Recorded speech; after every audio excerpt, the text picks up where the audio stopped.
哥，你醒了啊？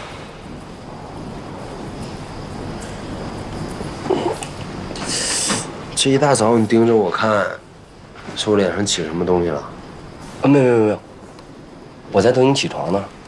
喝口水吧，我一直捂着呢，还是温的。谢谢。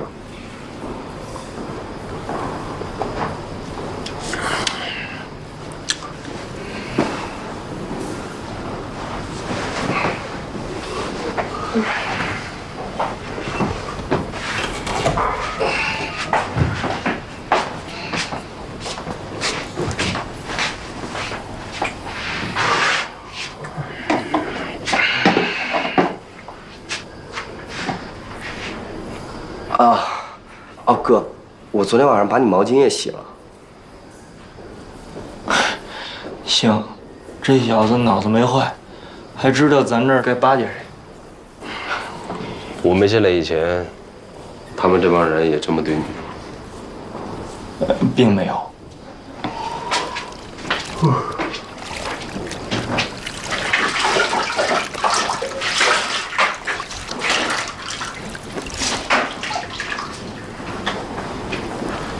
说说吧，为什么总把我做事儿？不为什么，就是想跟着你，心里踏实。这屋里这么多人呢，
你肯定就能出去了。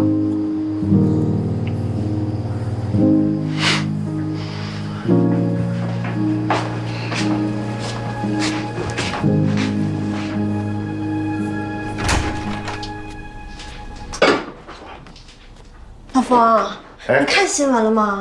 什么新闻啊？说严谨6年前还杀了一个人。这都什么乱七八糟的？来，先喝碗汤。现在网上都说是严谨6年前杀了他的拜把兄弟，还说他妹妹联合了大律师沈立言一起赢了官司。网友都说这事有猫腻。你说这网友真够八卦的，这把6年前那都扒出来了。哎，他们这么造谣就不怕违法呀？那严谨到底有没有杀人啊？当然没有啊！这6年前那已经破了，那个凶手已经枪毙了，严谨是清白的。哎，这事儿可别乱传啊，尤其别在小吴面前提。知道。尝尝咸的，有点淡。有点淡，拿点盐啊。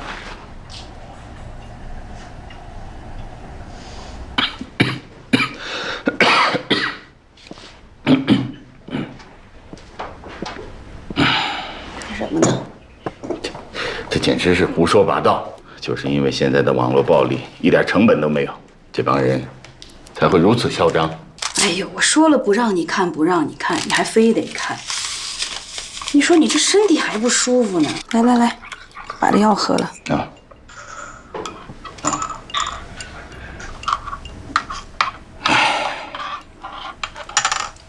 这严家也真是够倒霉的，总摊上这样的事儿。也不知道严慎那边怎么样。你就放心吧，只要严谨他是清白的，严慎肯定没问题啊。你别忘了，当年啊，你急得心脏病都复发了，这关键时刻还是严慎发现了警方调查细节出了漏洞，才让真凶张国强露出了马脚嘛。我知道了，忙你的去吧啊！别太上心了啊。哎。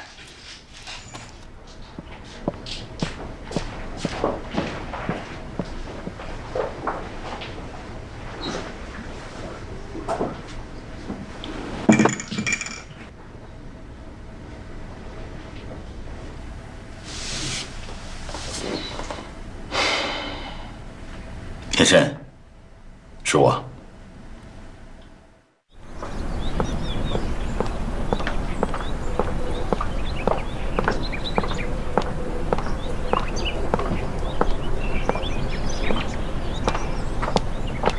来了，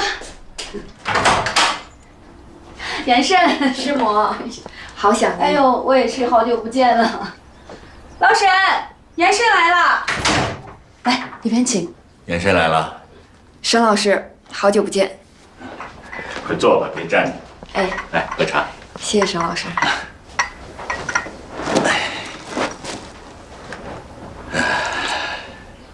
最近休息的不好，还行。开庭日期定下来了吗12号。啊，看你都累成这个样子了，案件进展的不顺吧？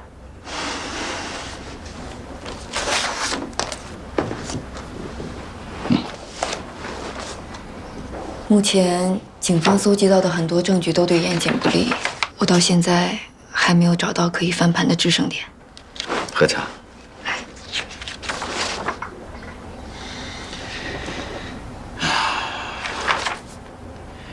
依我看，这个案子很有可能要像当年那样打一场持久战。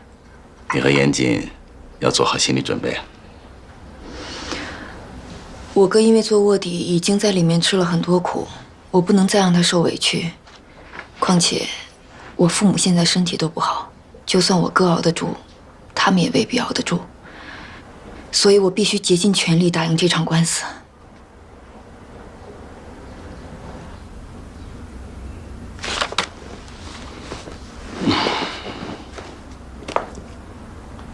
律师不是神，不是什么官司都能打赢的。你呀，别跟自己太较劲了啊！不会，只要我哥是清白的，这案子就一定有转机。我只是需要一些运气罢了。运气也不会总青睐一个人，你还是应该踏踏实实、一步一个脚印的走。你明白师傅的意思吗？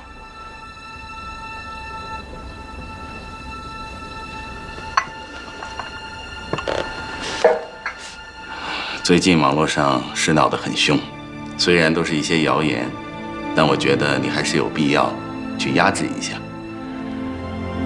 舆论风波会让法官对严谨产生不好的印象。这个我已经找人在处理了。那就好，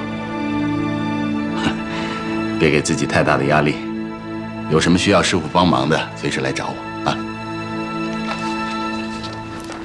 不必了，我有办法打赢这场官司。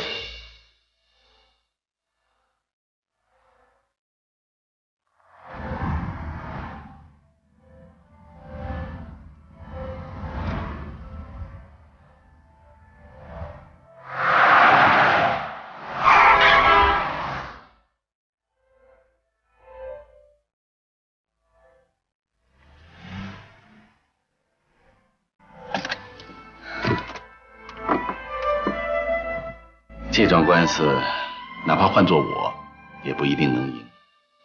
你能有什么办法？办法有很多，比方说，只要我能找到亲眼目睹战玉是活着从我哥家离开的人。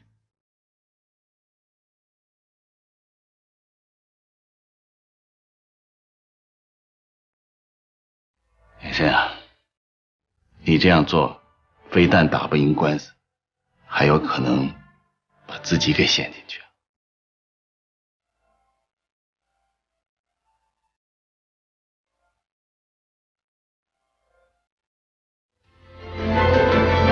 帮我查一个人的资料，到我家。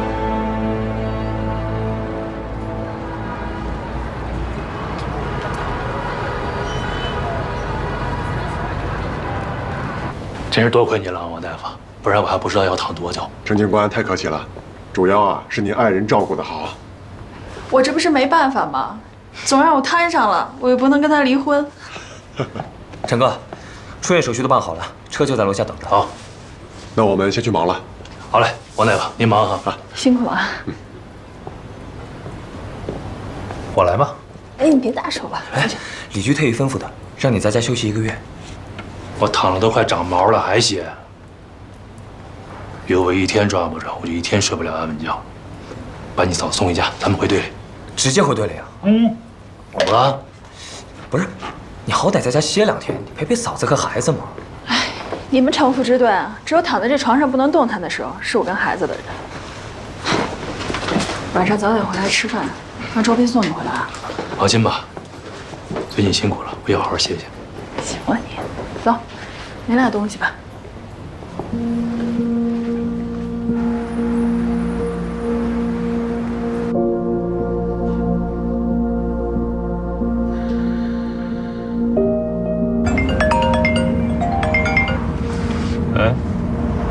出院了吧？啊，没事了都。我这边太忙了，就不过去接你了。你回家好好休息。不用。怎么感冒了？吃药了吗？没事儿，小欧给我带药了，放心吧。啊，哎，还有几天严谨的案子就开庭了，你那边准备的怎么样了？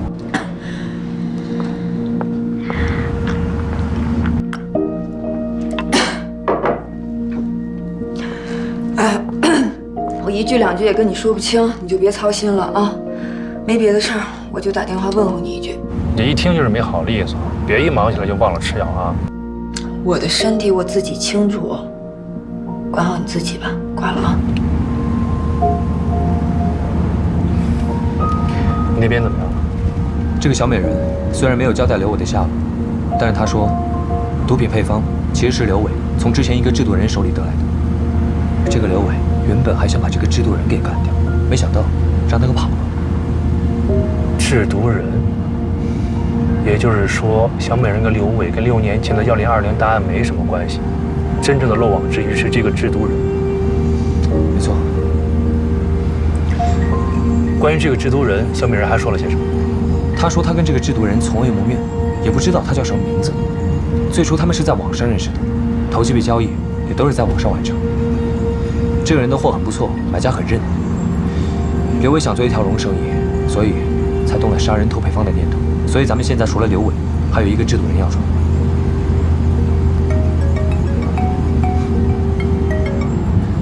喂，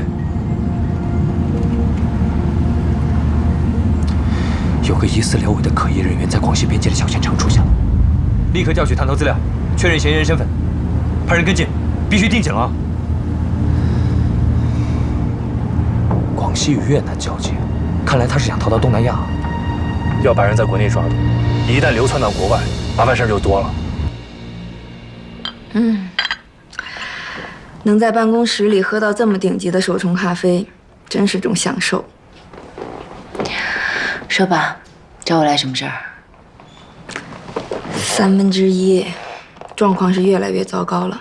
你看我这天天忙着案子，实在抽不开身，能不能拜托你去做代理店长，解决一下那边的问题啊？我？对呀，你本来就是做生意的，能把似水流年打理得那么好，肯定没问题啊。可是打理一个小咖啡馆和那么大个餐厅是2码事儿，我怕我应付不了。总比我这个对做生意一窍不通的人强吧？你也知道，1/3对我哥来说有多重要。不管案子的结局怎么样，他都不希望1/3会垮掉。1/3不会垮掉，严谨一定会回来。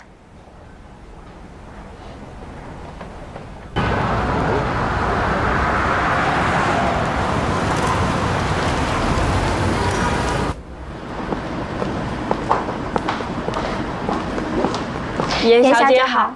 我带朋友参观一下，通知于经理10分钟以后到严总办公室开会。好的。除了这个能容纳将近100人的大厅以外，楼上还有20多个包间，人均消费都在800以上。包间也分好几个档次，小包、中包、商务包都有，可以满足不同的需求。来这吃饭的人肯定都很有钱吧？都是些非富即贵的当地人，还有那些到梨园来旅游的外宾。只可惜，树倒猢狲散。走吧。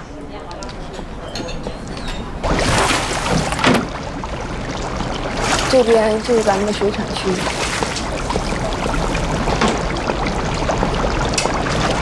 总经理。哎。小欧。你们认识啊？他是我大哥，和亲的一样。真巧。这些龙虾怎么都死了呀？没办法，这现在客人少，点的也少，这再好的海鲜呀，这换了水土也活不久。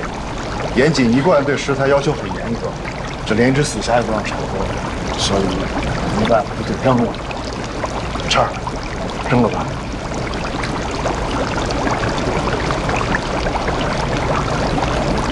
走吧，小欧，到办公室说。王大哥，你先忙，我先过去一趟。哎，行，你忙啊。哎。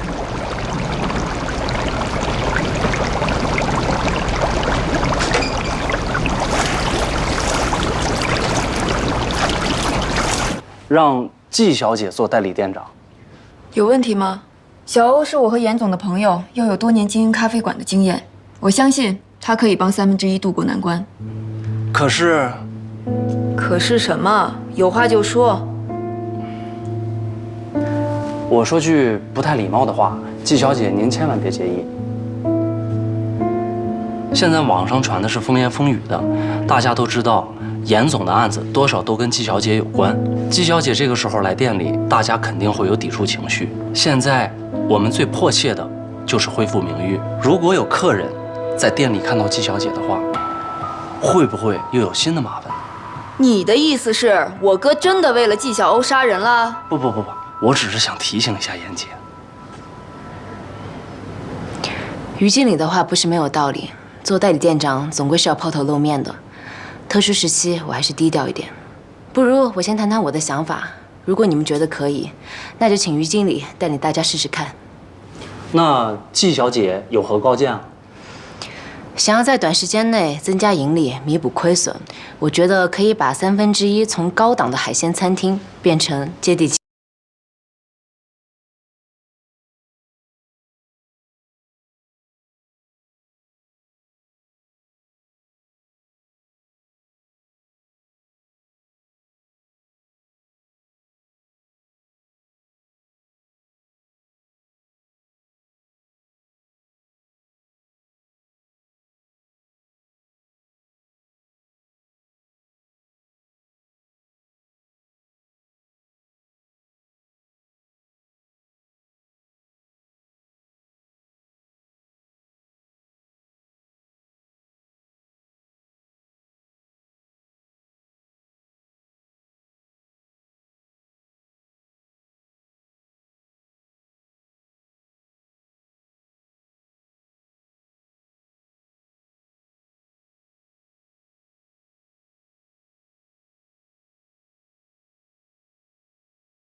我们购入过量的，可以提前把它们做成麻辣海鲜卤味，这样既可以放在店里面当小吃卖，又可以包装成袋让客人外带。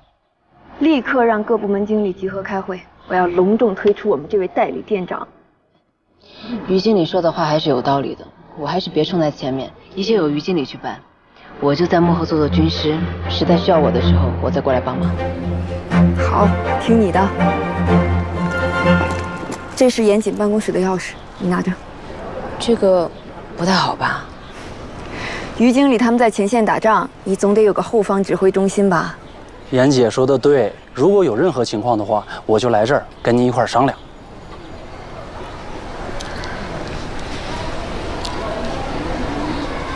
餐厅的所有员工分成白班、夜班2组，交替倒班。好的。哦，今天让人去赶制夜宵大排档的海报，然后招募早餐合作团队，争取2天内就把大排档给推出去。没问题，我现在就去安排。季小姐，您……啊，我可以在这儿单独待会儿吗？那我就先不打扰了。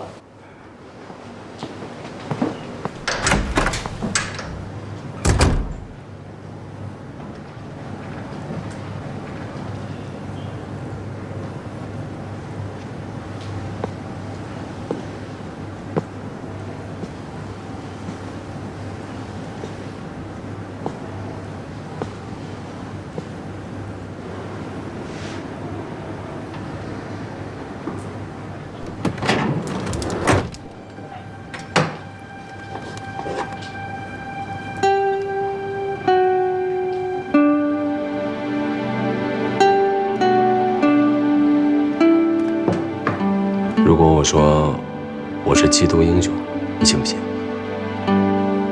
你现在只需要知道，我还是你心里那个严谨，在我的心里面只有你一个人。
我现在特别想我爷爷。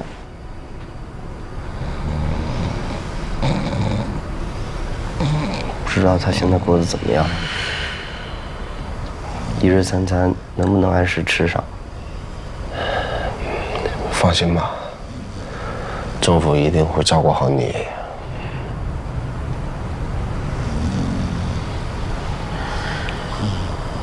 哥，你心里有惦记的人吗？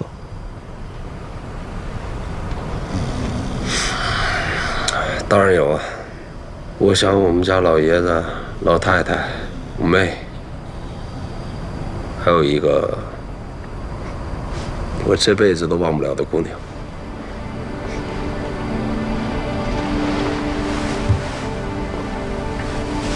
那个姑娘一定长得很好看吗？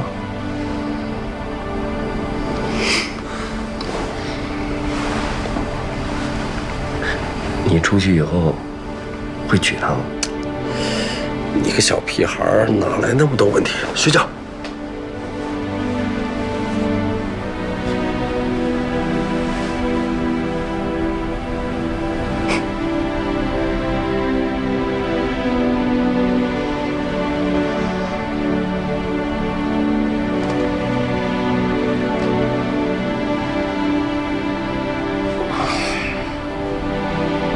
再有2天，我的案子就要2审了，我睡不着。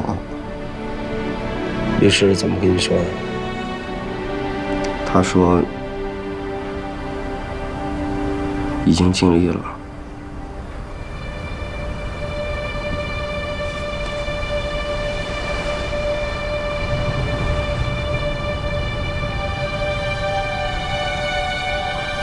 哥，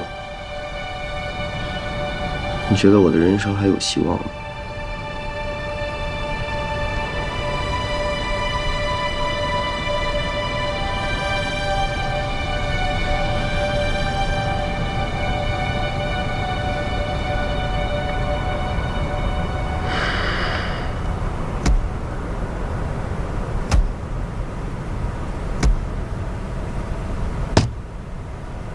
恨我自己，恨我自己，我恨我自己。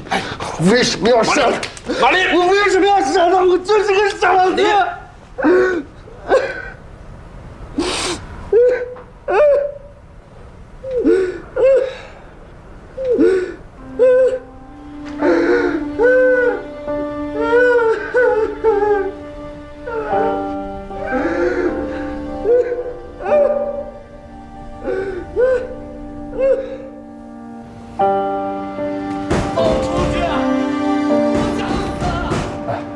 李哥，马林那小崽子到底怎么办呢？你听这动静还用问吗？维持原判，死缓，缓期2年。哎呀，其实这已经算挺幸运了，只是这孩子想不开。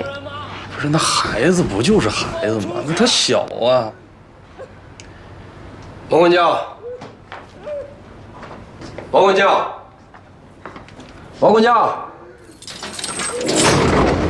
什么事儿啊？马林他怎么样了？马林的状况很不好，再这样下去肯定会出事儿。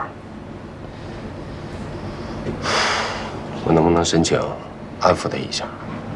他认我当哥，他听我的话。有人吗？放我出去！我不想死！我不是坏人，我真的不是坏人！我不是坏人，我要出去见我爷爷！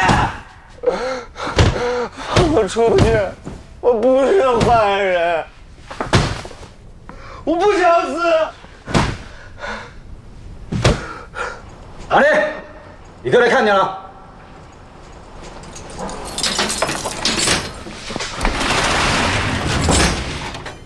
哥，哥，我不想死，我不能死，我死了我爷爷怎么办啊？他为什么不能给我一次机会啊？我不想悲观，不要那么悲观，缓期2年，好好表现，一定能够减刑。缓期有什么用啊？我真是说出不去，我爷爷死了都是料理后事，我不想死，我不想死。马林。我答应你，只要我能出去，我一定把你爷爷当成我自己亲爷爷一样照顾。你放心吧。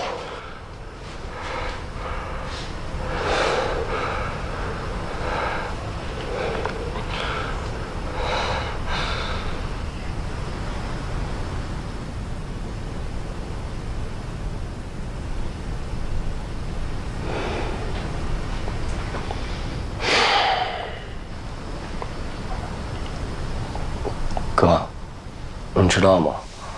其实我也有一个很喜欢的姑娘，她叫曼曼。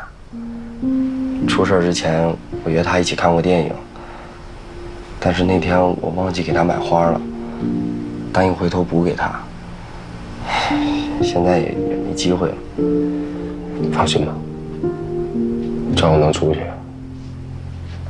你跟妈妈的花我帮你带到。你说的话，我也会带到。不用了，哥，我还是让他早点忘了我好。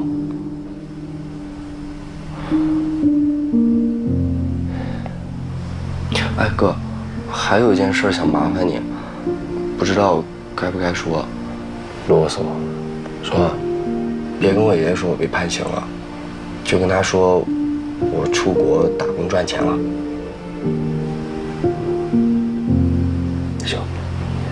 以后每个月20个的回结，我就说那是你的工资。严姐，时间差不多了，该走了。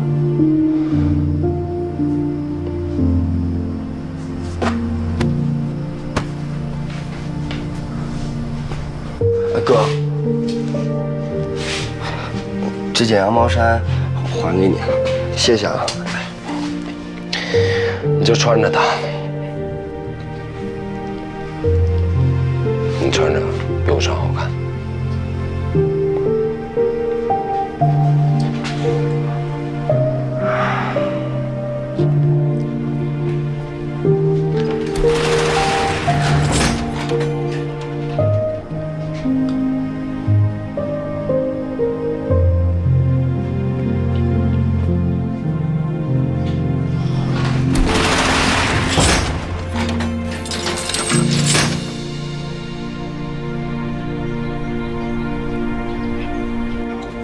你可真是季大大，1/3那么大的餐厅你都敢接啊？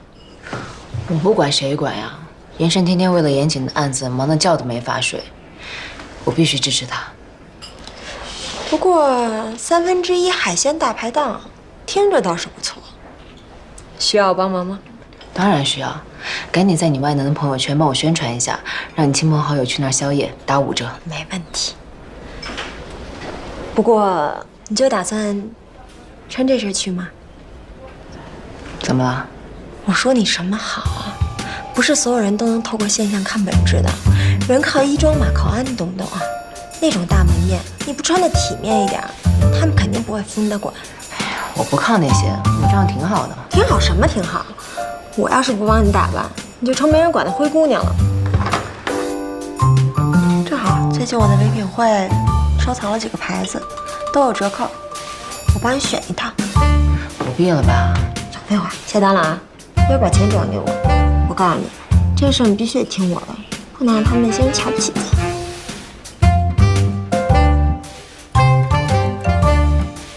这会儿适合你们看。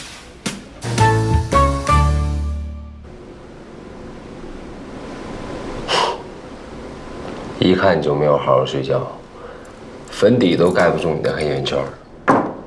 知道哪天开庭了吧？还有3天。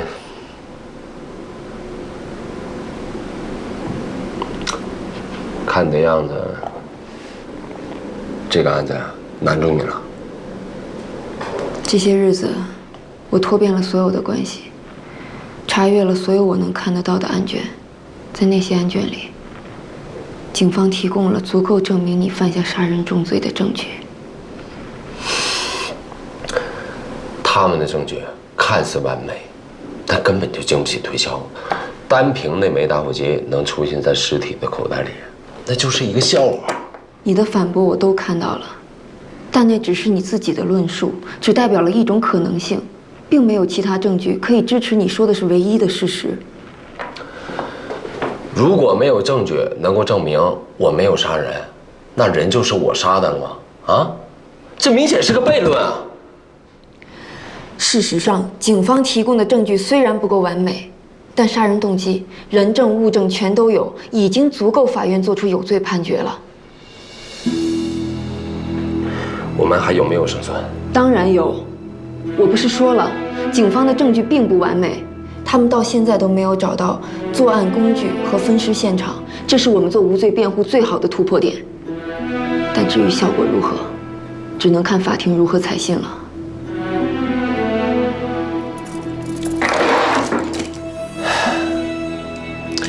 只能等庭审了吗？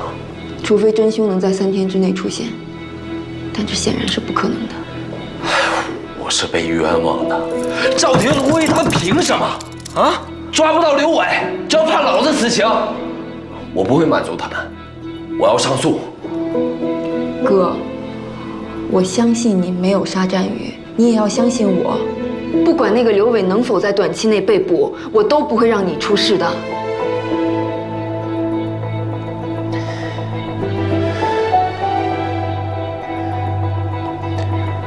叶晨，放心，我一定会打赢这场官司。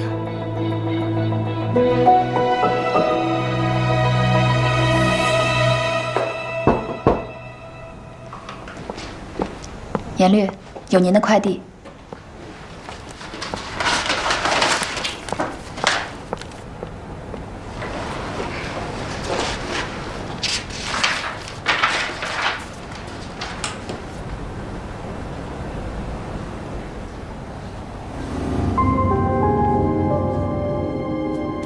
我相信你没有杀战宇，你也要相信我。放心，我一定会打赢这场官司。这样的官司，就算换做我，也未必能赢。只要我能找到亲眼目睹战宇是活着从我哥家离开的人，你这么做非但打不赢官司，还很有可能把自己陷进去。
的鸡翅呢？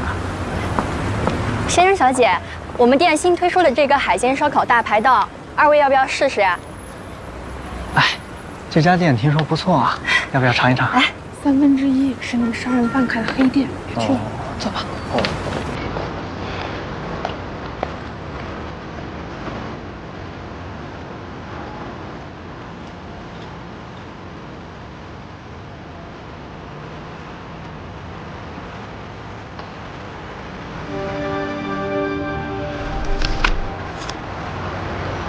于经理，我在。现在立刻派人去路边拉客，进店的前20位顾客免费用餐。免费吃啊？不是，季小姐，咱们的定价已经在赔本了。中国人喜欢热闹，从这经过的人之所以不敢进来，就是因为看到里面没人。请这20位客人吃饭，虽然是在赔钱，但也是给我们制造人气。这个钱花的值。好，我试一试。你们俩跟我走。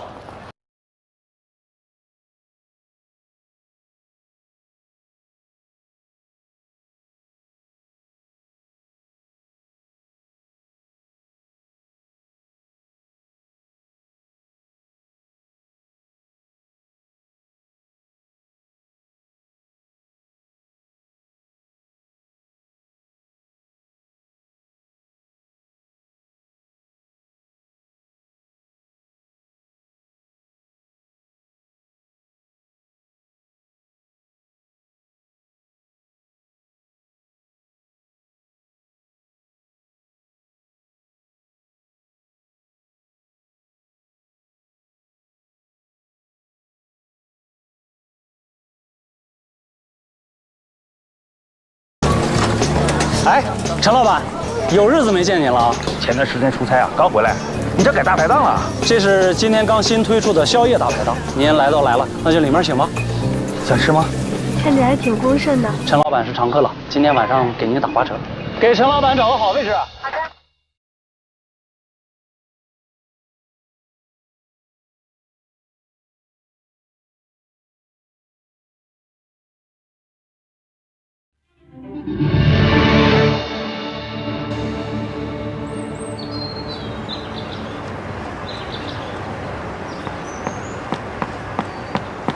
小姐，我们的店面和人工费用全部都回来了，还余下5000多，第一天能有这个成绩已经相当不错了。而且今天还来了2个老顾客，都是严总的朋友。照这个形势发展下去，1/3肯定能翻身。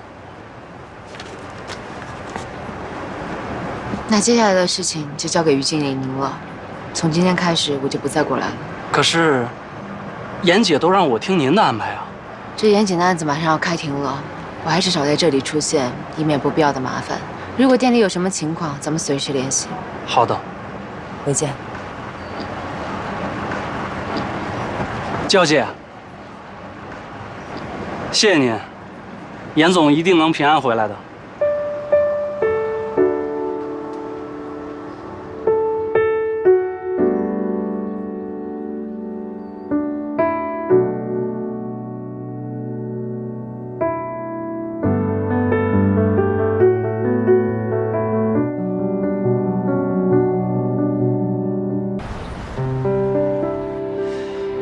哎，你们说，这2件衣服，哪件看起来比较精神？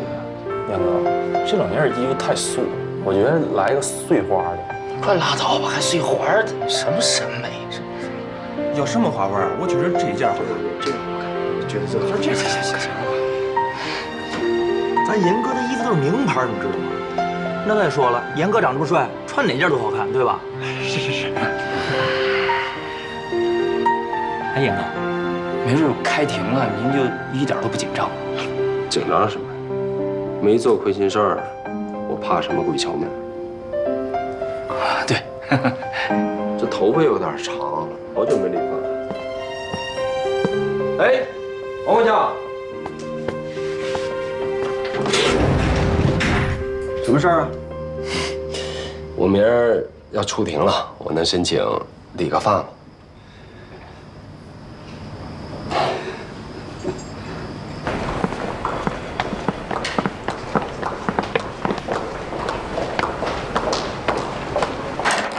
说来说去都只是被动辩护，你们还能说点别的吗？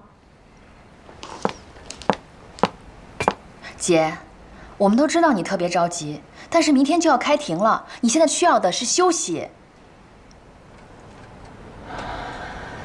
你们先出去吧，我想一个人静静。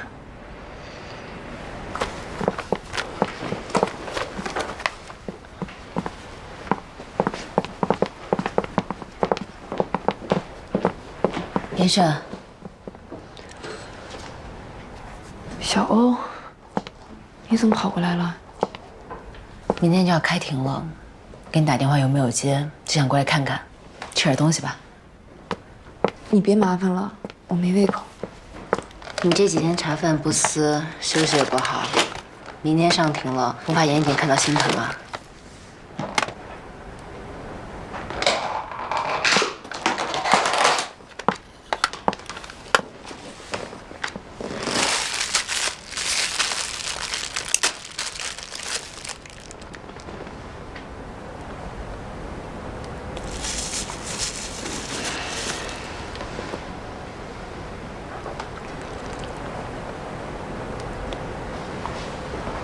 你不是说过严谨天生命大，每次都能化险为夷，这次也一定能扛过去。不一样，这次真的不一样。最近发生的事情都太荒唐。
那我在这儿陪你。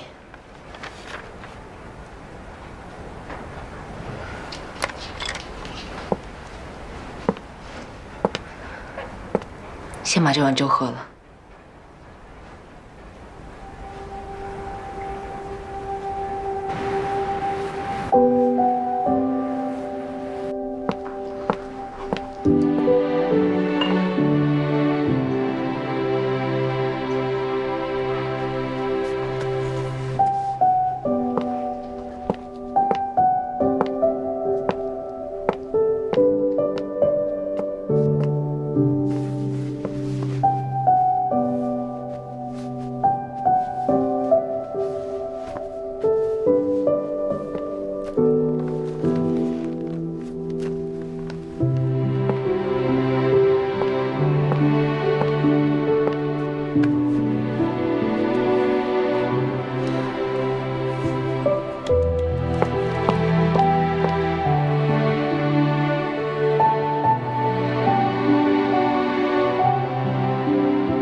今天是2019年3月12号早上8点半，半个小时后，我身后的中级人民法院将开庭审理轰动全国的1231杀人案。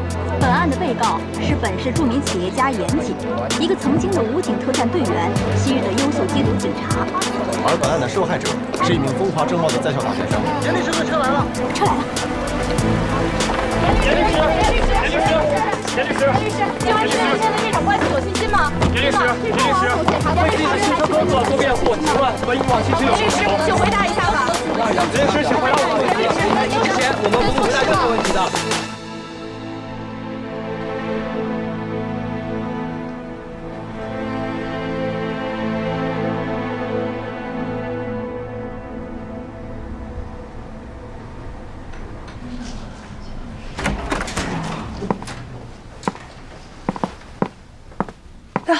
早啊，赵警官。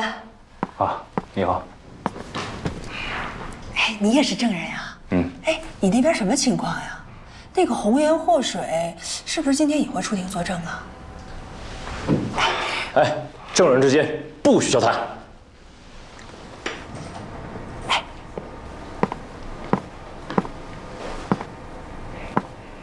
来了，哎，坐。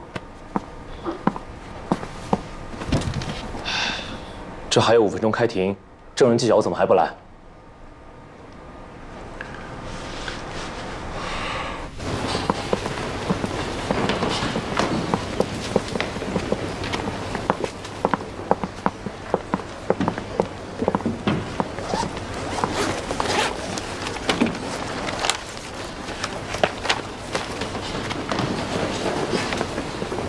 全力起立。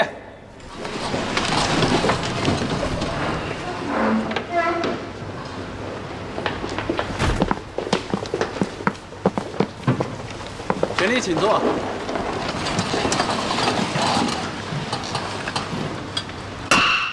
梨园市中级人民法院刑事审判庭，现在开庭，传被告人严谨到庭。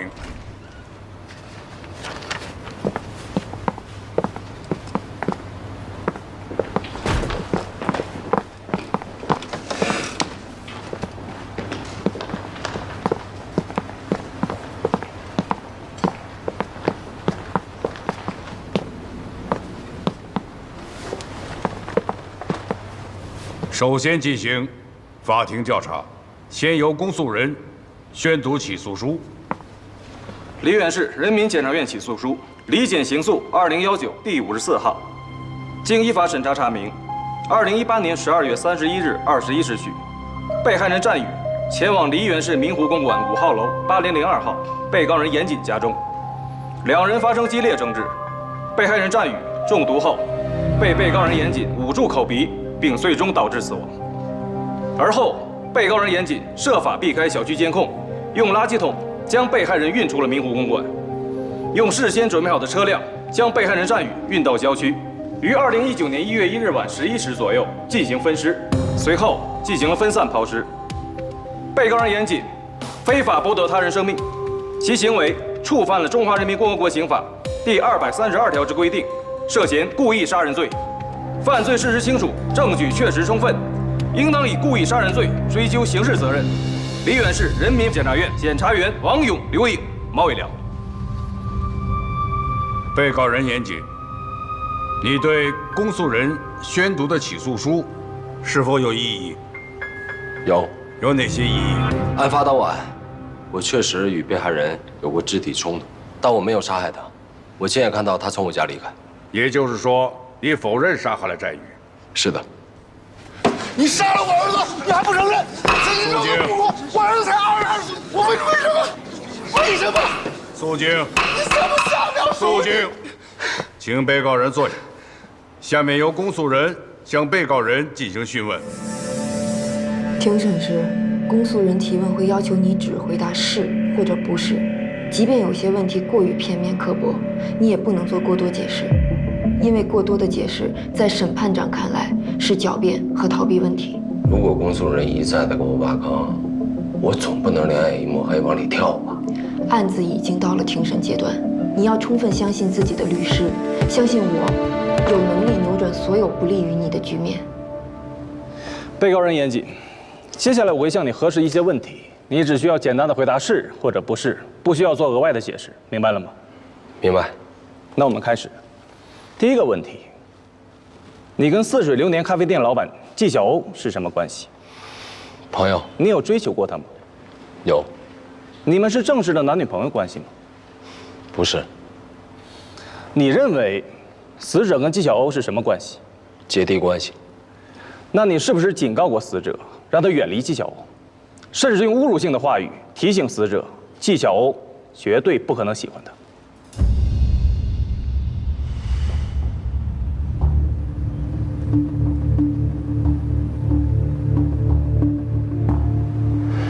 是。审判长，我没有问题了。下面由辩方律师开始询问。你是先认识的死者，还是先认识的纪晓欧？所谓的认识，相差不到1天，但遇到纪晓欧在先。你对纪晓欧是一见钟情吗？算是。那纪晓欧对你呢？最开始，他并不太喜欢我，对我有很多误解。但后来我用我的真诚感动了他。那你们为什么没有在一起？因为当时我作为警方卧底，调查103贩毒案，为了不让纪晓欧受到牵连，我是故意远离他。你认为死者喜欢纪晓欧吗？喜欢。纪晓欧喜欢死者吗？必然不喜欢。他把死者当成弟弟。那你警告死者远离纪晓欧，是因为你知道他的毒贩身份，不想让纪晓欧被他欺骗，是吗？你说谎！我儿子不可能贩毒，我儿子不可能贩毒，不可能！为什么？不可能！是的。你曾经是缉毒警，破获过很多大案要案，你是不是特别憎恨这些毒贩？是。你亲眼见过 KK 在酒吧街卖毒品是吗？是。你对死者贩毒行为非常的憎恨是吗？是。你在对死者非常憎恨的情况下，还去帮助死者的母亲是吗？在宇他贩毒有错，但他母亲没有错。你帮助死者母亲根本的原因，是因为你想让纪晓鸥喜欢你，是吧？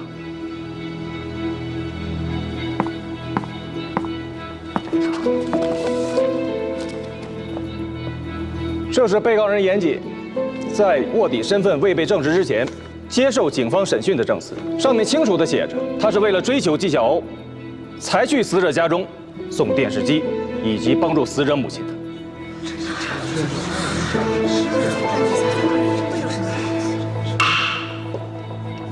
苏记，辩护律师对此有没有异议？没有。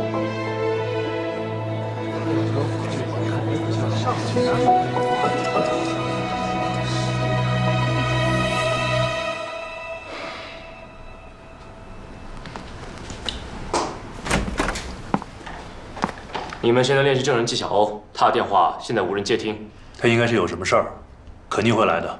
再等等，一会儿你们就要上庭了，如果能联系上的话，麻烦催一下。好。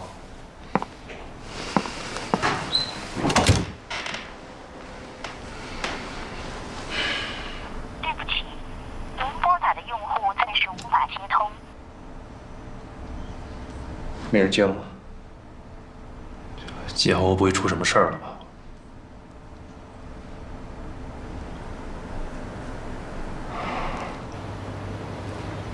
被告，是你发展死者成为警方线人的是吗？是。死者曾经被毒贩刘伟抓起来殴打，是你让人送他去的医院是吗？是。死者被殴打那天是在他背叛你以后吗？是。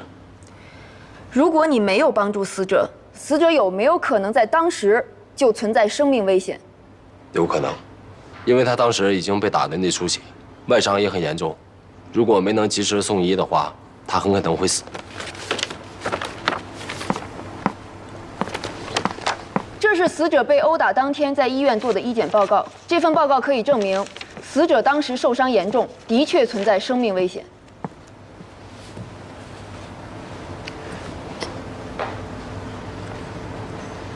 既然你痛恨死者背叛了你，那么你为什么又要救他？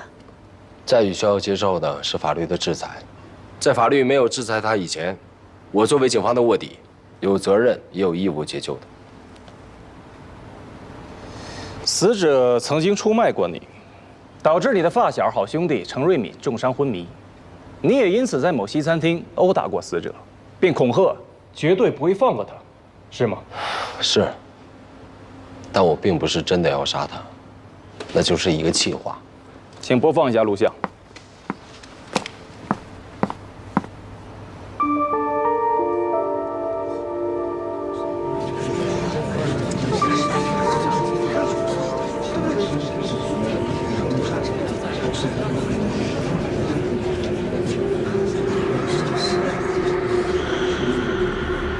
为什么打我儿子？你为什么打我儿子？我跟你拼了！你为什么打我儿子？跟你拼了！你为什么？为什么打我了？为什么？你为什么打我儿子？我跟你拼了！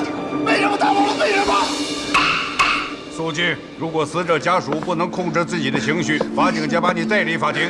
被告人严谨，录像中的人是你跟死者吗？是。案发当晚在你家里，你就是像录像中那样对死者进行了殴打，是吗？反对，反对公诉人对案发当晚的场景进行主观臆想。审判长，我只是想更明确地呈现案发当晚的情景。辩方反对无效。被告人严谨，请回答我的问题。是。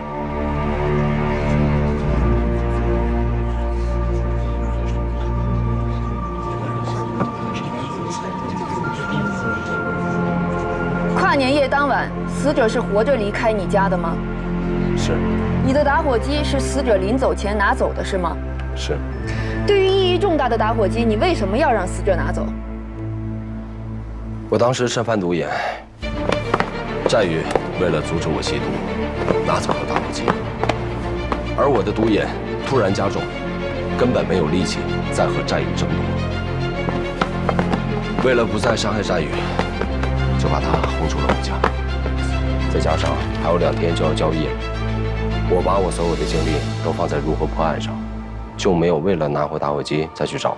电梯监控拍到你曾经出现，当时你又为什么要出去？我在家里扛过一段毒瘾以后，醒了过来，我看到地板上一片狼藉。说实话，我还是有点担心战宇，所以出去看了他一眼。当时你有再见到死者吗？没有。那你为什么没有下楼去找死者？我虽然担心战宇会出事，但当时我也在气头上。我想了一想，就没有下楼，回到家里面。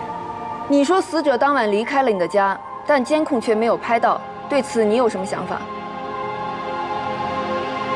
因为死者根本就没有坐电梯，而是被埋伏在我家安全通道内的人杀害了，那个人才是真凶。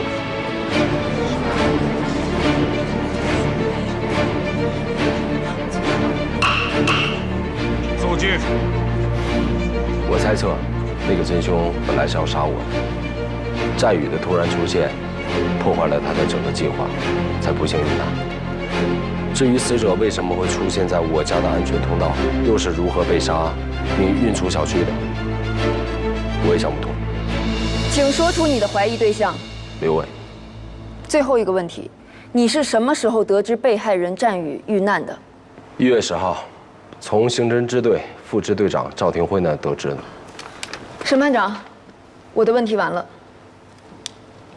前5章是警方在你家里和你的衣服上发现的被害人血迹，最后1章是被害人手指甲缝里的皮屑组织，经鉴定与你的 DNA 相符。对此你有什么异议？没有。当晚是你先动的手吗？是。死者有没有向你还过手？没有。死者在你家里受伤倒地后，有没有出现过短暂的昏迷或者意识不清晰的情况？没有。你衣服上的血迹是怎么留下的？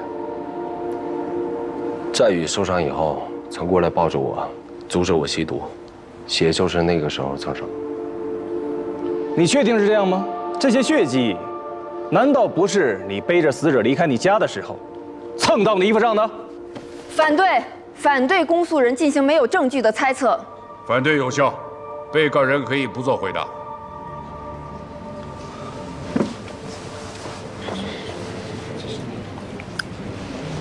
在1月3日，贩毒集团交易之前，除程瑞敏外，只有死者知道你的卧底身份，是吧？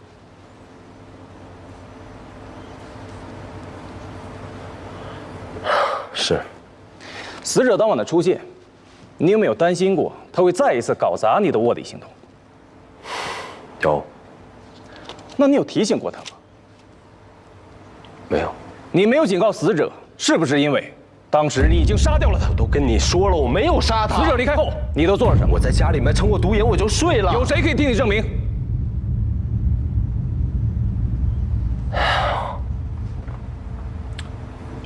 没有人能证明。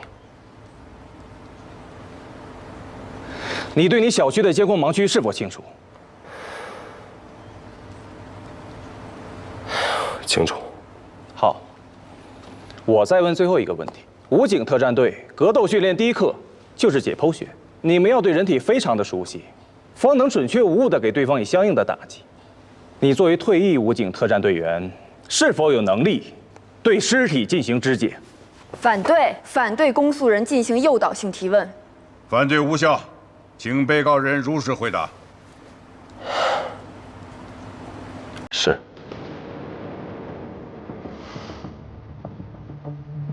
下面进入举证质证环节，请公诉人和辩护人分别对证人进行询问。你和被告是什么关系？发小、战友、兄弟。发展死者为警方线人是你的主意，还是我当事人的主意？最初是严谨的主意，在詹宇一开始也没有真心要跟警方合作，我也曾试图放弃过他，但严谨还是坚持要我给他机会。在严谨担任卧底期间，是否对纪晓欧和战宇之间过于亲密的交往产生过吃醋行为？行为上没有，心理上有。在严谨无法接近纪晓欧的那段时间里，他是嫉妒詹宇，但他不会因为感情受挫而伤害他人。你是否看到被害人走出过嫌疑人的家门？没有。那天晚上，你一共出了几次门？2次。第一次我去敲他的门，警告他们小点声，但我敲了半天门也没人理我。第2次我上去的时候，看见他站在电梯口，然后我就走过去发2句牢骚。当时被告人是什么状态？神志是否清醒？哎呀，他当时身上的酒气很重，有点站不稳，身子呢又一阵一阵的抽搐，看上去很不正常。哎，我就说了他2句：“你大过节在家打人扰民，我们家欠是怎么着？我跟你说，我给你投诉你，你知道吗？”去，快投诉！一副凶神恶煞的样子。审判长，我没有问题了。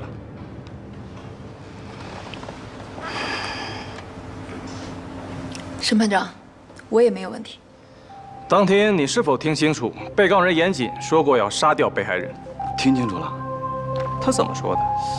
他当时就很生气地说：“老子今天弄死你。”当天被告人严谨和被害人战宇之间的对话，你是否全部听清楚了？包括餐厅外的？那倒没有，我当时还得处理现场。那段餐厅里的打架视频是不是你发布到网上去的？这个不是我怎么能随便放到网上呢？被告人严谨是否帮助过你们母子？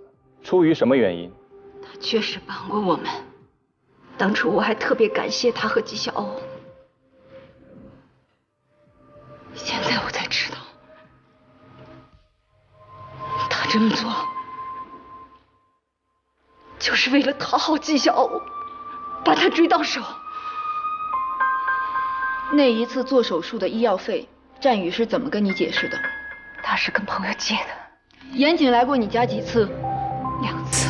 有一晚，你因为病情发生突发情况，是严谨和纪晓欧将你送到了医院。请问那个时候，您的儿子战宇在哪里？我儿子在学校有事儿，他平时都是在家陪我的。既然你和战宇一直生活在一起，但你却不知道他确凿的毒贩身份，你又是为何对只见过2面并且一直在帮助你的我当事人严谨产生如此负面的印象？我想再次提醒审判长，证人的证词存在不可信的主观判断因素。我儿子不是毒贩，我儿子不是毒贩，我儿子没有贩毒，没有贩毒！你们要找出真相，你们要公平公正！我儿子他不是毒贩，不是毒贩！肃静！审判长，我没有问题了。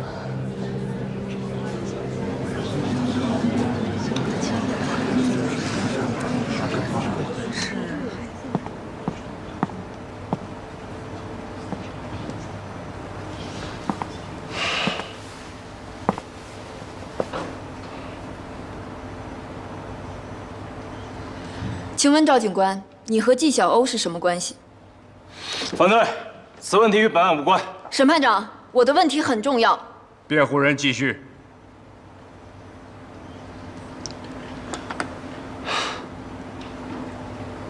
她是我前女友。你和纪晓欧分手多久？2年多了。据我所知，赵警官目前还没有女友，是不是因为心里还放不下纪晓欧，因此对被告人严谨有一定的主观情绪？辩护人，请不要问与本案无关的问题。请问到开庭为止，分尸工具和分尸现场是否找到？目前还没有。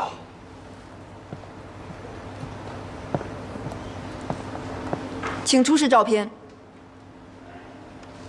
第1张照片是我的当事人严谨被电梯内的摄像头拍到的画面，他曾经在电梯口停留，但未上电梯。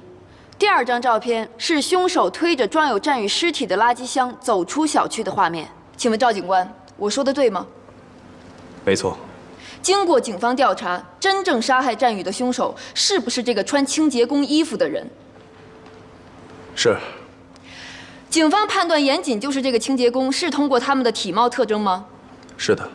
也就是说，除了体貌特征外，警方并没有确凿的证据来证明我的当事人严谨就是这个假扮清洁工的人。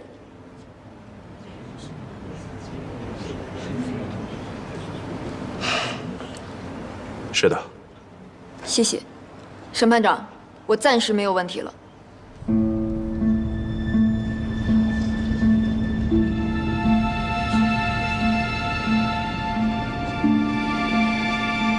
请证人退席。先生到底要说什么呀？我心里发火。别急，别急，还没完呢。等等，别急啊。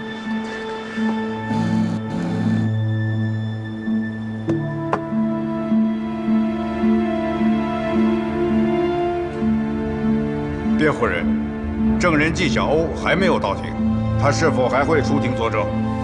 审判长，证人纪晓欧正在赶往法庭的路上，他将会带来一份对本案非常重要的证据，所以请求法庭暂时休庭，等证人到庭后再开庭。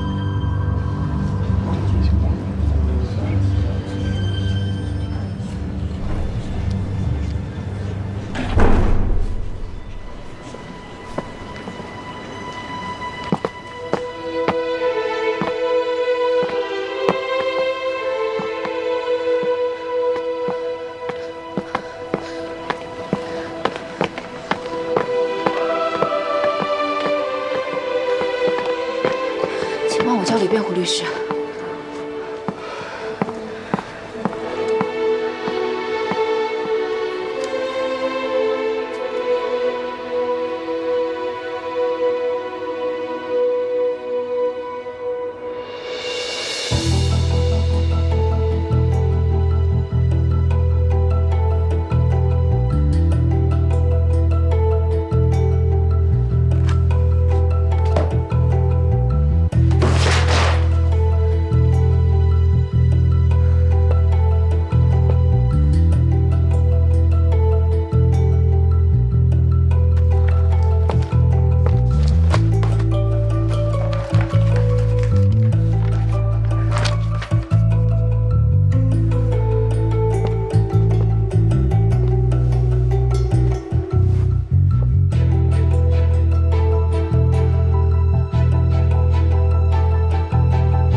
审判长、审判员，刚才警方点明了，我当事人假扮清洁工将被害人尸体从家中运出。按照警方的说法，第一张照片严谨出现在电梯口，可以看作是他运尸的起点。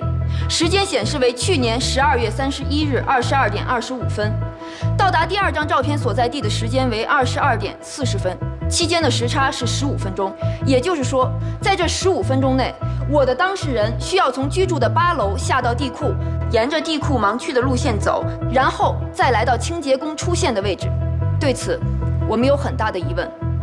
大家不要忘记，我的当事人当时有毒瘾在身，并且当晚没有吸食过毒品。在体力和意志力都很薄弱的情况下，他能否在这短短的15分钟内，从居住的8楼来到清洁工被拍摄到的位置？对此，我们特意做了一个实验。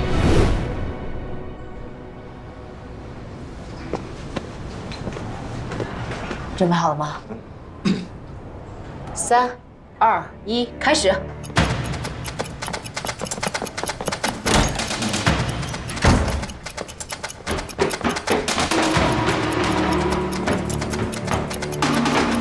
因为时间有限，我们找了一个身形和体能都跟严谨相似的人来协助我们做实验，也就是画面中的男士冯卫星。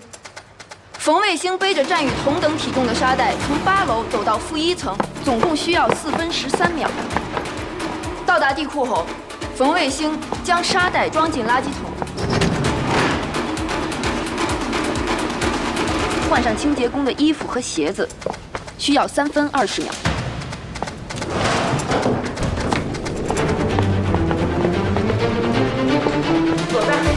然后他推着垃圾桶，按照地库探头盲区路线走，直到出口前需要9分39秒。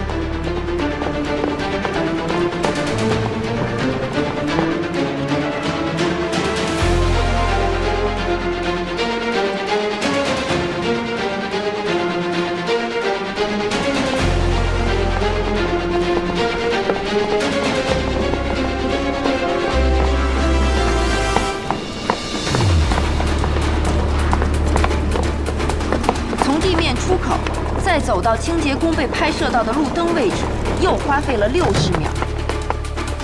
怎么样？为了保证实验数据的真实有效性，我们一共进行了5次条件相同的试验，算取了平均值。黄大哥，我们再来一遍。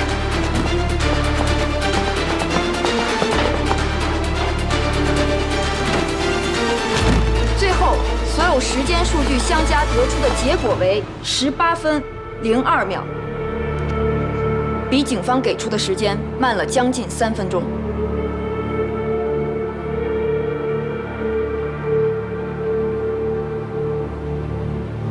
也许有人认为这3分钟并不足以说明什么，但我想说的是，这位测试者也曾经做过缉毒警，受过专业的训练，而且他本人常年坚持跑步，在体能和敏捷度上都远远强于严谨，他只会比严谨更快。如果连他都达不到视频中的速度，那么被毒瘾缠身的严谨就更不可能。所以这个实验就充分证明了严谨不是当晚的那个清洁工，也就证明他根本就不是杀害战宇的凶手，凶手一定另有其人。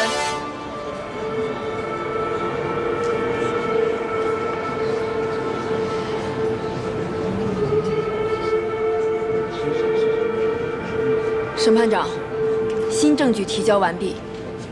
相比于公诉方提供的主观人证，我相信这份物证可以更好地为我的当事人证明清白。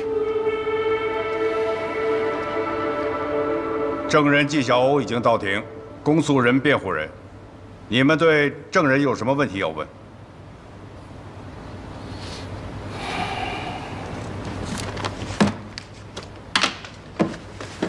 审判长，我没有问题了。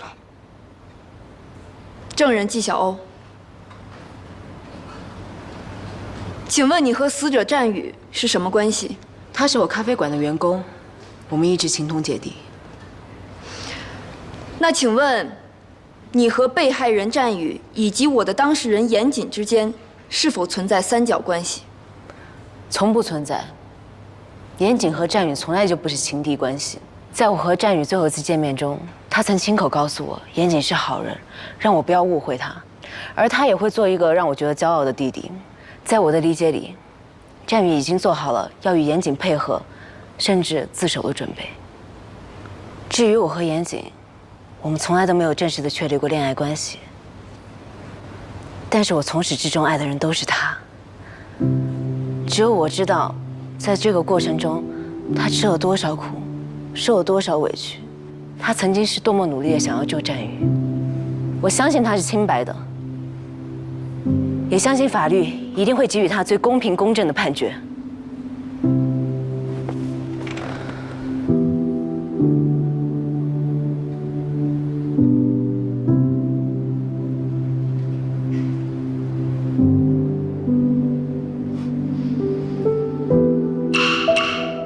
全体起立。对于辩护方提供的最新视听资料证据，本院将进一步调查核实，择期宣判。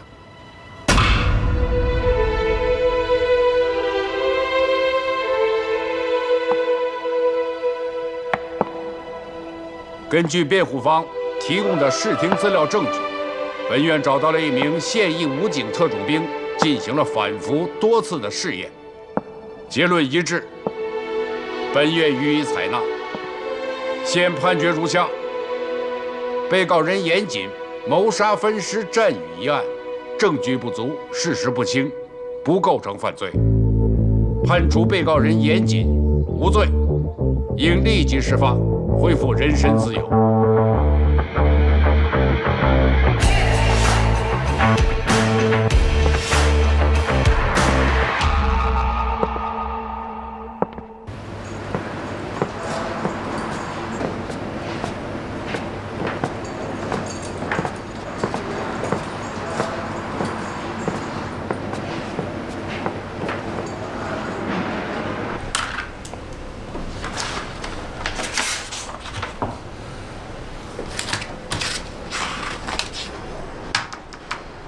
我打火机呢？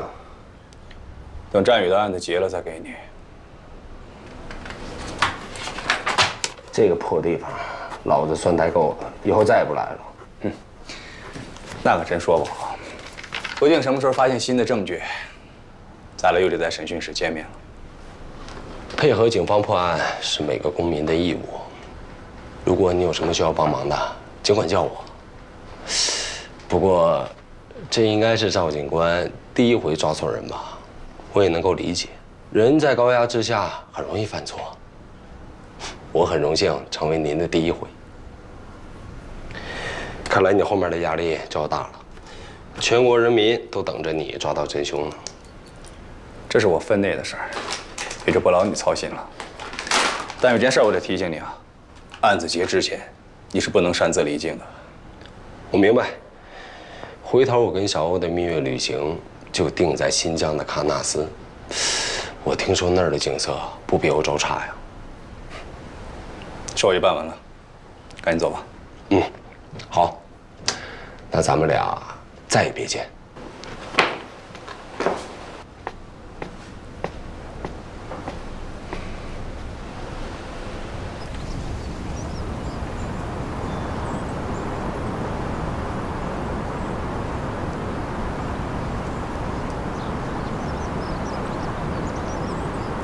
一会儿见着人干嘛去呀？打个招呼，各回各家，各找各妈呀，还能干嘛去啊？别装了，你在法庭上说那些话让我都起鸡皮疙瘩了。这么久没见，是不是得干柴烈火呀？你瞎说什么呢？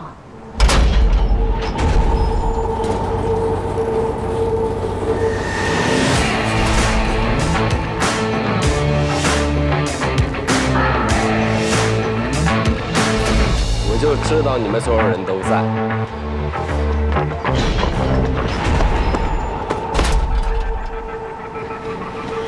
这世界上没有我，是不是太无聊了？你别说，没你这评审，我还真挺不习惯的。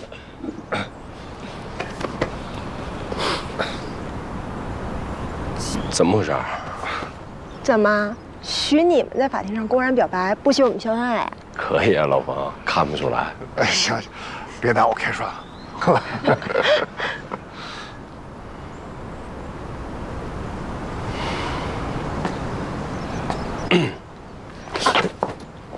怎么了？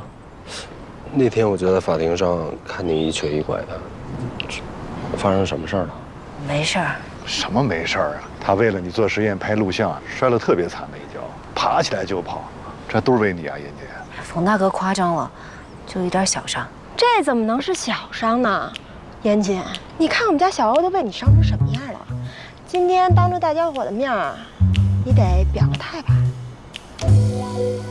米娅说的对，今天是个好日子，你要是再不表态，我们大家都不会放过你。哎呀，那行吧，我表个态。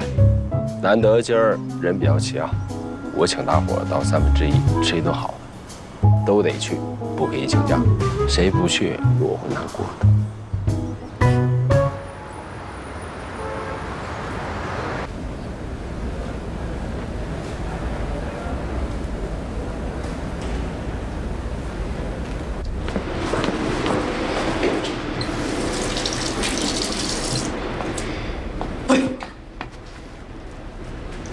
躲什么呢？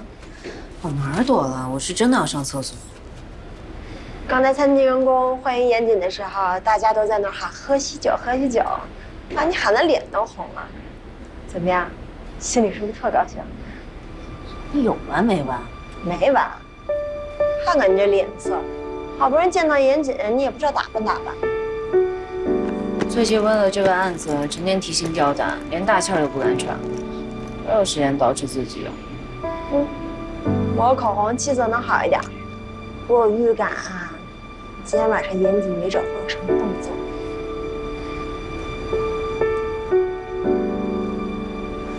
你别瞎说，他刚出来，今天晚上都是他朋友，你别瞎起哄。不信咱们就走着瞧。2楼啊，罗旺斯房间。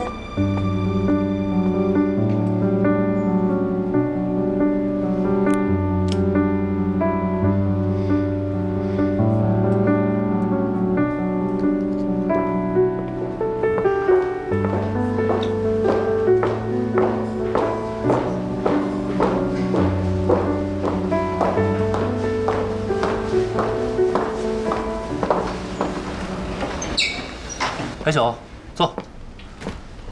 哎，这是老冯的位子，你坐这边。快点儿。哟，小欧上来了。坐哥。人齐了啊，坐坐坐。行，那我先说两句。这一年啊，发生了太多的事儿，也不知道从何说起。总之，这大半年，我让大家操心了。这第一杯啊，我敬你们所有人。来吧，来，干杯！少喝点。没事没事。大哥，这身体还行？不看见了吗？好着呢。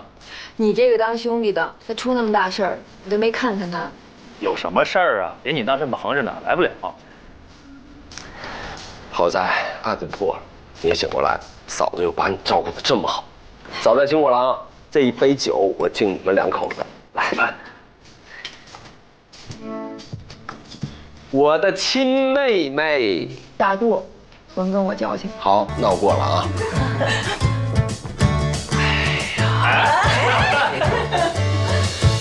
为了核实这段视频，法院找了武警特种部队最优秀的战士去做实验，时间和路线都没问题，严胜的论点是站得住脚的。如果说严谨不是凶手，那凶手是谁？是他说的这个刘伟吗？目前刘伟的嫌疑最大，严谨说过，这家伙是个亡命之徒，况且禁毒支队到现在都还没有他的下落。但是现在没有证据指向刘伟，这点也挺奇怪的。据严谨所说，凶手的目的不是战宇，就是严谨他自己。且案发前后的时间来看，刘伟就是严谨最大的死敌，而且只有刘伟有足够的杀人动机，且有能力杀死严谨。要说这官司能打赢，不是我一个人的功劳，主要是小欧，是他不放弃，鼓励我坚持到最后，所以你好好谢谢人家。没错，严慎说的对，这事儿你真的应该好好谢谢小欧。如果没有小欧这大刀阔斧锐意改革，说实话，这1/3真的很难撑下来。哎，没，我这是随便支了个招。哎，一个一个来，着什么急呀？我这杯酒啊，我得敬老冯啊！你对1/3做的贡献，我都记在心里。这真是我应该的。来，大哥俩干一个，好。那个，今儿人都挺齐的，我有件喜事儿想向大家宣布，我怀孕了。哇！哎呀，这好事儿啊！好事儿啊！真怀了？之前问你还一直不说，我这不是想给你们个惊喜吗？老冯，平时看你老实巴交一个人啊，你在生孩子这事儿上，你是有天赋的，一发就中。这什么呀？这不行！哎，冯大哥太好了，乐乐要有弟弟妹妹了。真的。真的。来，快走。行。那现在我的惊喜说完了，下面该严老板了。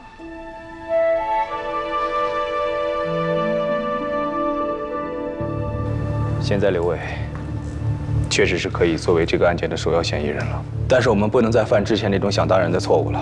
这次让严慎在法庭上当庭翻供，狠狠地打了脸，我们确实输得心服口服。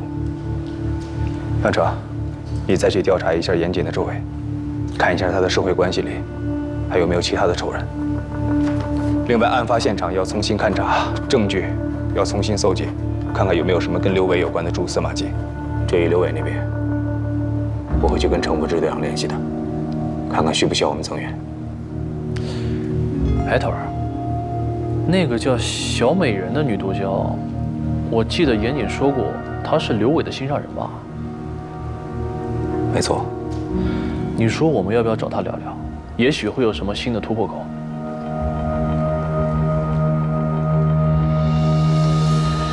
长夜漫漫，重点啊，不得放在最后吗？纪晓，咱们之间发生了太多戏剧性的故事，甚至差一点成了悲剧。但是有故事的两个人，老了以后才有下酒的，不是？对吧？对。那天在法庭上，你说的每一句话，每一个字，甚至每一个表情，我都会铭记一辈子。说重点。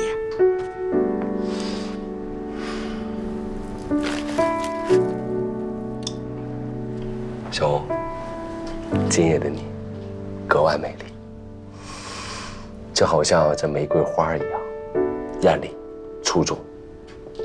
茫茫人海当中，能让我遇到你，是我这一辈子莫大的荣幸。来，吃个虾吧。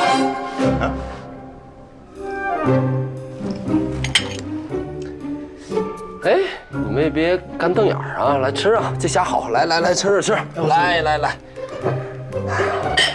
一人一个。来，老婆，自己来。来，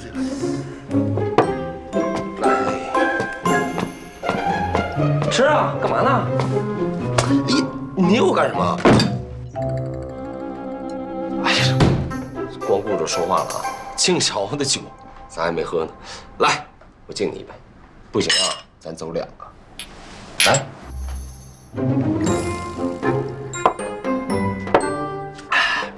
来第2杯。哎，我就喜欢纪晓欧这股飒劲儿啊，豪爽。你左一句喜欢，右一句喜欢的，那你倒是说清楚啊。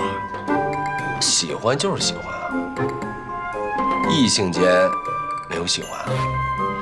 我就喜欢跟纪晓欧当兄弟，做哥们儿。严姐，好。既然严总那么欣赏我这个兄弟，那我也得回敬你一个不是？谢谢你刚才对我说的话，既幽默又感人，我这一辈子也不会忘记。这杯敬你，干。一个不行，走2个，咱们俩也算有过命的交情了。这白酒不能这么喝。哎，行了，咱们说点正事儿啊。严姐，今晚不许再喝了啊！下午医生给我来电话了，明天一早我要送你去康复中心完成1周的康复治疗。啊？这刚出来又要管老子？哎，我在里头已经把毒戒了，我不去。你现在是身体上的戒断，必须要康复治疗。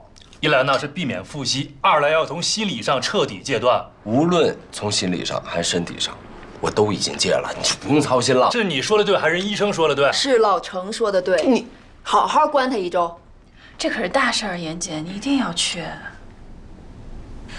1周可能不够吧？我觉得严谨现在这个疯癫样，怎么着也得1个月。哎呀，我这刚出来又让我进去，你们舍得吗？舍得。在家戒也不是不行，但是得有人监督啊。要不这样呗，严慎，你就负责监督你哥呗，封闭式戒毒期。不了，谢谢。我要在家睡个3天3夜，没什么事都别来找我啊。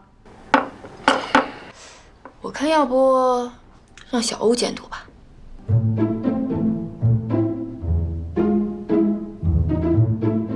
我看行。严老板，我们小欧呢可是出生在医生世家，像什么测个血压啊、量个心率啊，这都没有问题。也实在是没有别的人选了，就只能是麻烦小欧出马了呀。我才伺候不了严大少爷呢，我还有似水流年要打理。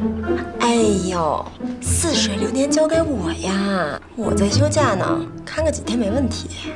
好主意，啊，小欧最合适了呀。对啊。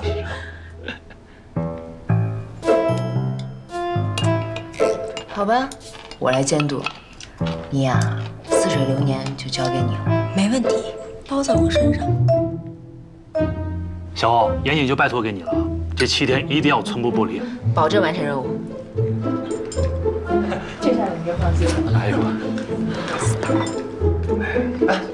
对好。来，妹妹。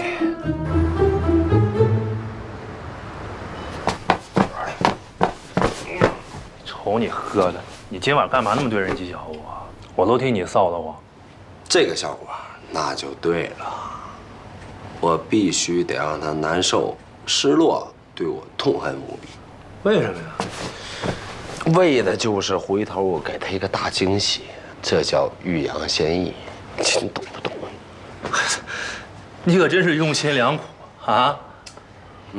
方尼亚他们确实是好心，可我这刚出来，花也没有，连个像样的礼物我也没准备，那怎么跟人求爱啊？那是我严谨办的事儿吗？还求什么爱呀？你直接求婚！求婚，我不得准备钻戒啊？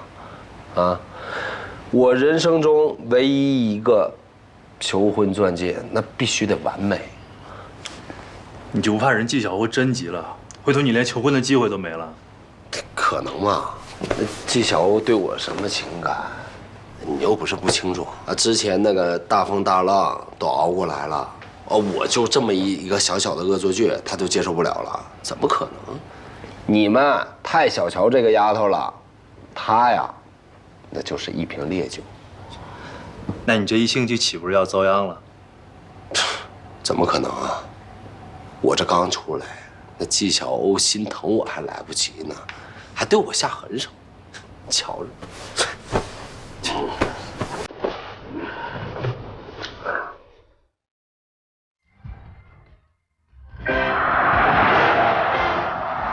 报告机管教，距离目的地我的私人戒毒中心还有2公里。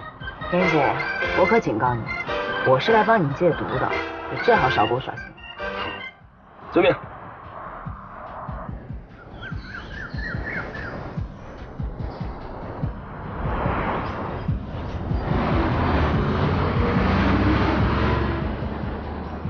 走吧。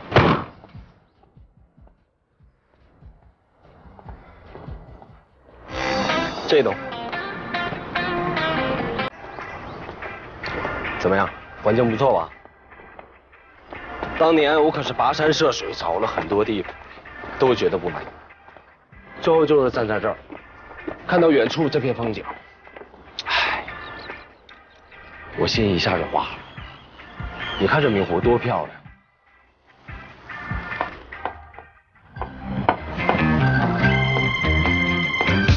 话还没说完呢，看一看再走啊！赶紧开门。行吗？其实我很少有时间过来住，但会有人每2个礼拜过来打扫一次。我先声明一下，这个地方没有其他女孩来过，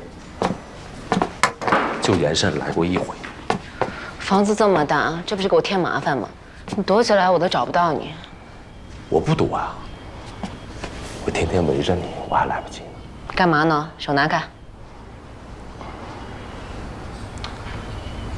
那什么，参观一下吧。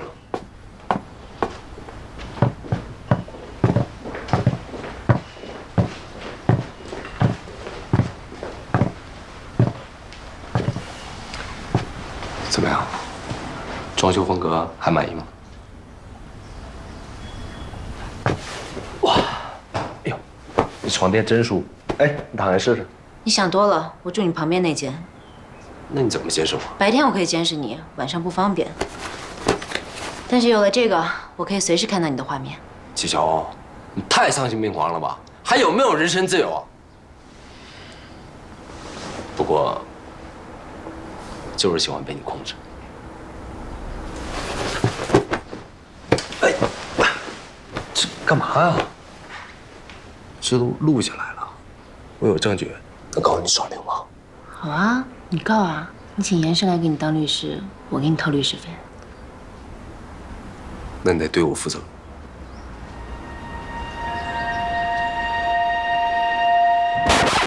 我负你个头啊！我让你躺好，调整一下摄像头的角度。哎，别走啊！楼上还没看呢。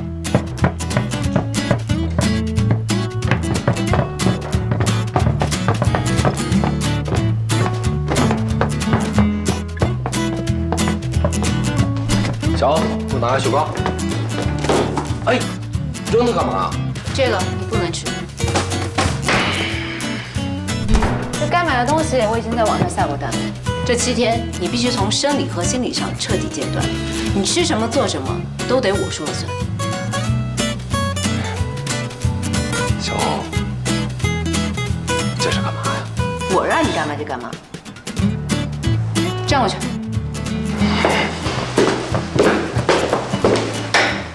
趴墙上，站好了。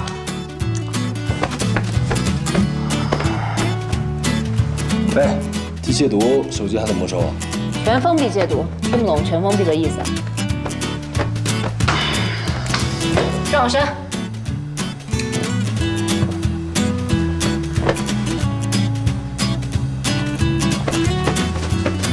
衣服用不用脱？再对管教出言不逊，就罚你做100个俯卧撑。才100个？那就500个。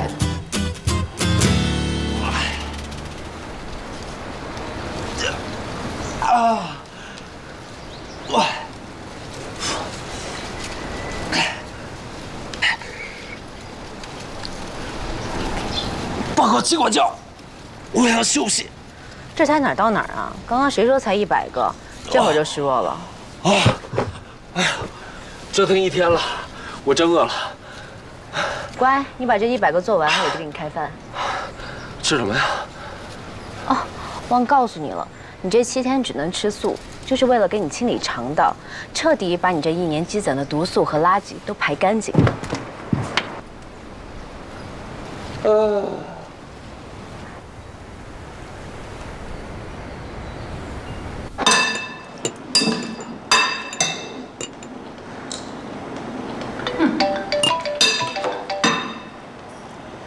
喂，严谨家什么样啊？你多给我发点照片。这严谨家是不是跟比弗利山庄似的？不就是土豪住的大房子吗？有什么好的呀？你不稀罕，我跟老冯去住啊。你都有老冯和孩子了，还惦记什么大别墅？严谨呢？你们俩没在一块儿啊？他洗澡呢。哟，听你这口气，你们俩是发生什么了？哎，这你那脑子里面除了男女之情就没点别的了？我说认真的呢，报复归报复，你好歹给人家留点机会。给他机会？你忘了他怎么虐我，怎么当众耍我的？我这个叫礼尚往来，让他看得到摸不到，天天惦记得不到，最毒妇人心。不过我可告诉你啊，你可一定要注意尺度。这女人太强势，男人是会害怕的。我就是这样的人，接受不了就请绕道走。先不跟你说了啊，我回头给你微信。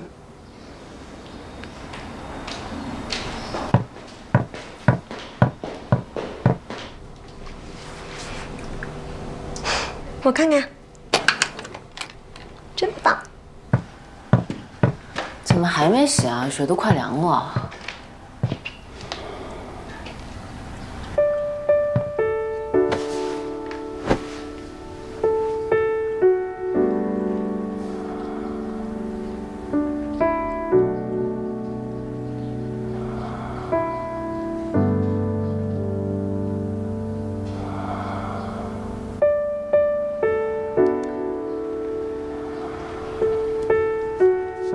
小心看到眼里拔不出来哦。我就是看看你是死是活，别一个不小心被我给练晕过去了。哎呦，你这么一说，我还真有点晕，胸口发闷，浑身无力，呼吸还有点困难。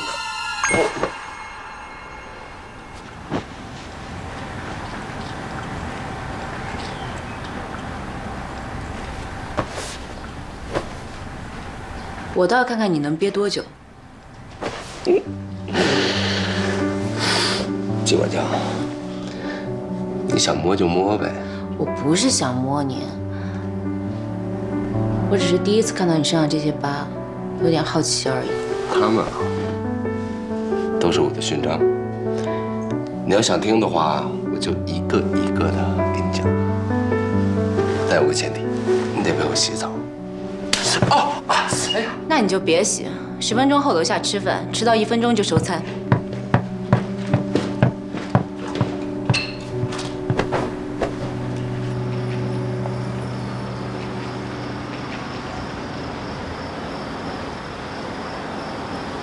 我真的有弟弟妹妹啦！真的呀。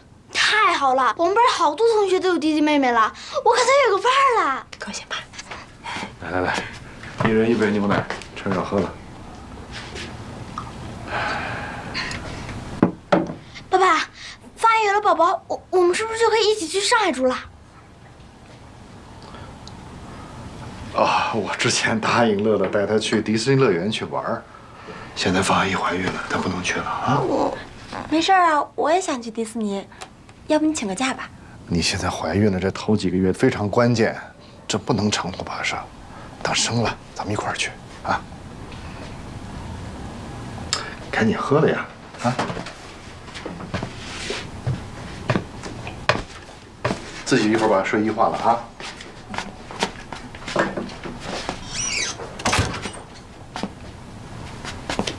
我听刚才乐乐说那话，是因为我怀孕了才一起去上海的。哎呀，你理解错了，不是那意思。我的意思是吧？这去了上海，上海的工作机会多嘛，没准我还能找一个好的工作。最主要的是，这上海医疗条件好，我就是想给乐乐看看病。那你之前怎么没跟我说呀？就是一想，所以也没提这事儿。老冯，是不是我把怀孕的事说的太高调了？不是那意思，怀孕是好事啊，跟大家分享一下，这也是挺好的事儿啊。我只是担心乐乐知道这件事的态度，今天一看这高兴啊，哎，我就杞人忧天。那你想要男孩还是女孩？男孩女孩我都喜欢。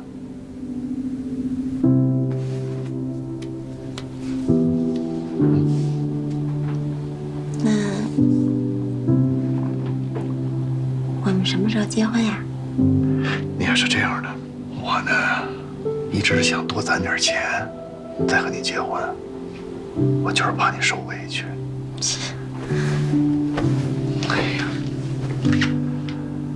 哎呀，真好。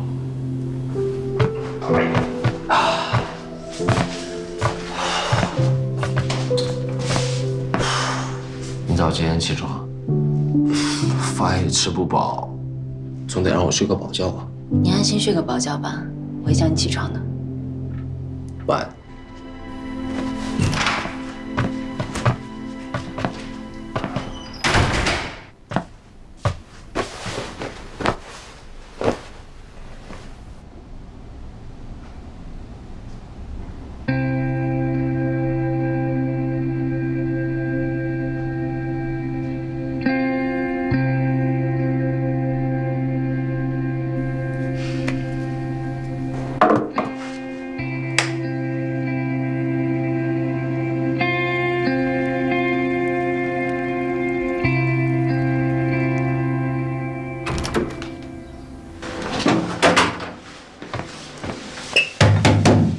严谨，严谨，开门。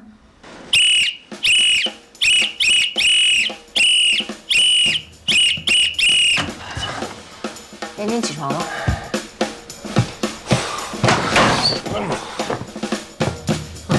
怎么又睡了？这才几点了？你不是答应我让我睡个懒觉吗？你已经睡了7个小时，足够了。赶紧起，洗漱换衣服，下楼晨跑。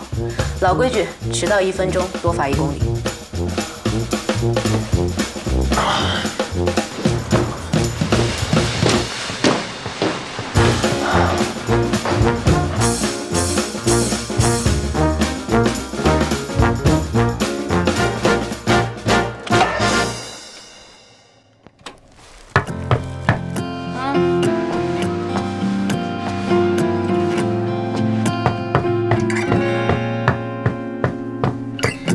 Take my hand in your hand, so I get to know all about you. 才4公里就跑不动了，不觉得给吴姐丢人呀？ To the other side, I have you in my head, round and round. There is no more to hold, and we can't help but fall in love again. I will protect you. No one can hurt you. What if I become an incredible man? I devote myself to you, babe. 怎么了呀？跑不动了，跑不动了，浑身酸疼，头2天不带这么练的。给你5分钟休息时间。行，我渴了，我去买2瓶水。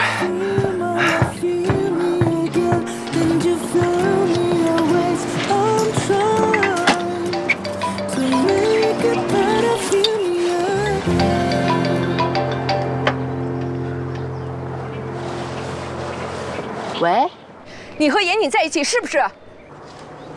我没有啊！你撒谎！我刚从店里出来，小房都跟我说了，计较哦，你还没傻够是吧？你好不容易从火坑里走出来，你怎么又往里跳呢？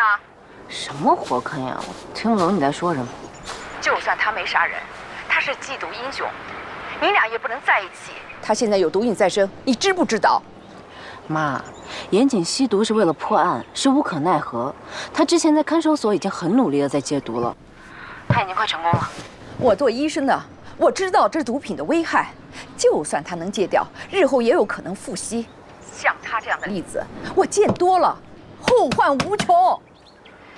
你可不能把自己的未来赌在这种人身上。妈，严谨和那些吸毒人员的情况不一样，他最痛恨毒品，就算他死，他也不会复吸。我相信他。相信能管用吗？我还相信你爸能成为亿万富翁呢。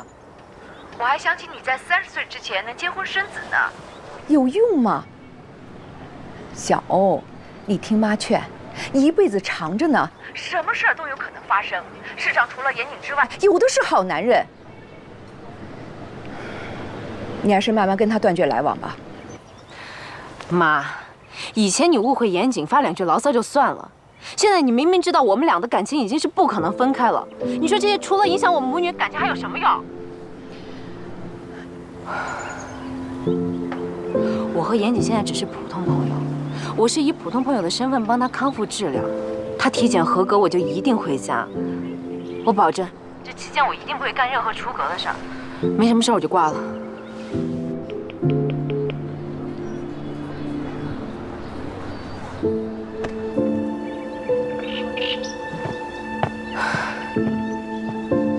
给你。怎么了？没事吗？我没事啊，你休息好了。啊，我现在精神满满。那接着跑吧。是，尽管要。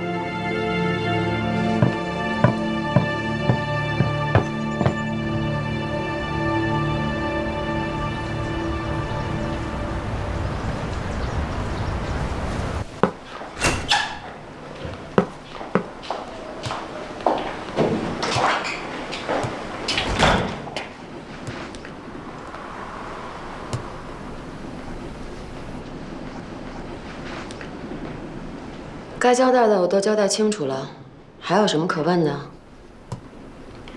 这是刑侦支队赵定辉副支队长，还有几个问题要问你。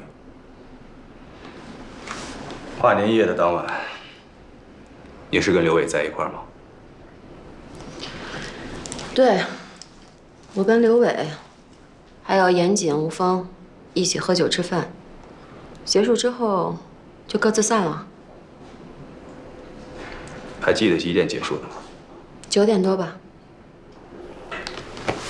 结束以后，刘伟又去哪儿了？知道吗？私生活上面的事情，我从来不过问。那我再问你一遍，知道刘伟现在藏身的地方吗？知道和不知道有什么区别吗？杨玫瑰，难道你就不想替段瑞生报仇吗？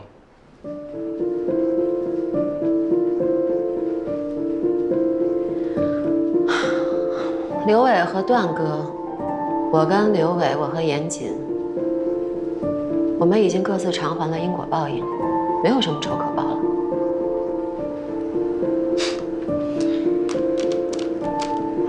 根据我们掌握的最新的情况，段瑞生的死跟刘伟有直接的关系。刘伟没有你想象中的那么忠诚。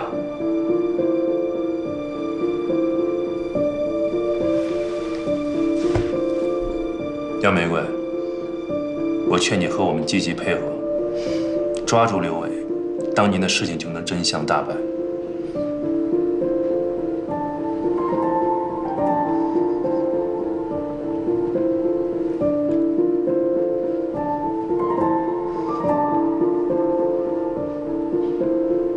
我知道刘伟在私底下是有一些生意，好像是在西南边境外的一个小镇上，但具体位置我不清楚。他在那边有很多黑道的朋友，其中有一个好像叫塞萨纳吧，其他的我都不清楚。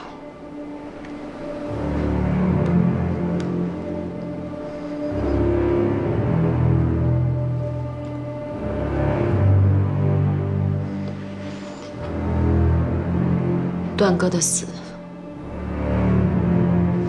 真的跟刘伟有关是吗？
思念是一种很玄的东西，如影